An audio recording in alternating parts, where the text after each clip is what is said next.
Después el 3 días ofensiva militar contra Abu Sayyaf na tipo-tipo basilan. Yasubian at 13 mga miyembros del Abu Sayyaf el Yamuri este tiempo. Por casa hindi at descansa el asalto del militar contra el grupo de Isnilan Hapilon y Furuji Indama, quien responsable na matansa con el 18 mga soldado y 56 herido ng grupo del 44th Infantry Battalion.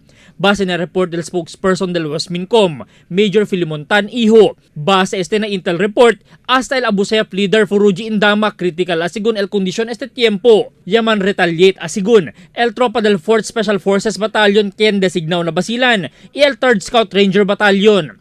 Grande número asugun del militar el aura, yaman deploy na basilan y posible el aumenta pa con este si el necesita. Del anoche, yalyabayan na kada igualan familia el resto del mga Kenyamuri na soldado. Uno kanila, amol residente del ciudad de Zamboanga si Private First Class Bangkayrin, quien residente gali del Ayala. Bien dolorido el familia Bangkayrin na perdisyon del di ila padre de familia. Albert Luna, Dateline, Zamboanga.